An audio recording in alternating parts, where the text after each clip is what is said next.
اعوذ باللہ من الشیطان الرجیم بسم اللہ الرحمن الرحیم۔ پہلی تختی کا 20واں سبق حرف فا کے متعلق ہے۔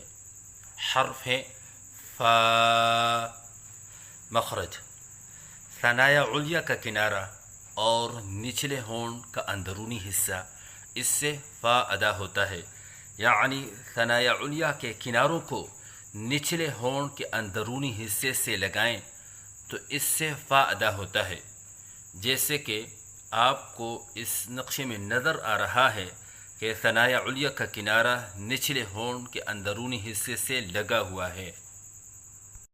پڑھنے کا طریقہ: فا کی ادائیگی کے وقت اوپر والے دو دانتوں کے کناروں کو نچلے ہونٹ کے اندرونی حصے سے لگائیں اور اس کے بعد پھر زبان کو الگ کریں اور منہ کھولیں، کیونکہ الف کی ادائیگی منہ کے کھولنے سے ہوتی ہے، اور ایک الف کے برابر لمبا کر کے پڑھیں، جیسے فا، نہ ایک الف سے کم ہو جیسے فا، اور نہ ایک الف سے زیادہ ہو جیسے فا۔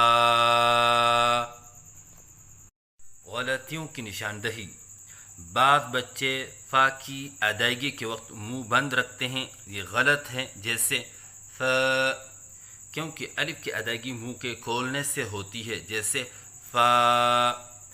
بعض بچے الف کے بعد حمزہ کا اضافہ کرتے ہیں، یہ غلط ہے، جیسے فا۔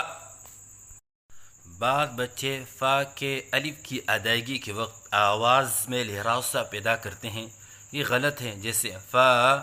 اگر ان غلطیوں میں سے بچہ کوئی ایک غلطی کر رہا ہے، جیسے حمزہ والی غلطی، تو اس غلطی کو درست کرنے کا طریقہ یہ ہے کہ استاد کو چاہیے کہ پہلے بچے کے سامنے صحیح ادائیگی کریں، جیسے فا، اور پھر بچہ جو غلطی کر رہا تھا اسی کو دہرائیں، جیسے فا، تاکہ بچے کے سامنے صحیح اور غلط کے درمیان فرق واضح ہو جائے۔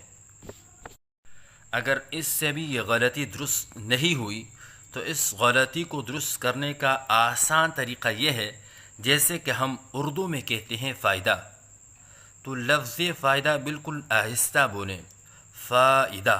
تو دیکھیے، نہ ہم منہ بند کر کے کہتے ہیں فائدہ، اور نہ ہم لہراؤ کے ساتھ کہتے ہیں، اور نہ ہم حمزہ کے ساتھ کہتے ہیں۔ جیسے اردو میں لفظ فائدہ کے فا کے اندر آواز درست ہوتی ہے، ایسے ہی حرف فا کے اندر آواز درست ہونی چاہیے۔ تو صحیح ادائیگی ہے فا۔ غلطیوں کی نشاندہی: منہ بند کر کے پڑھنا جیسے ف، یہ غلط ہے۔ حمزہ کے ساتھ پڑھنا جیسے فا، یہ غلط ہے۔ لہراؤ کے ساتھ پڑھنا جیسے فا، یہ غلط ہے۔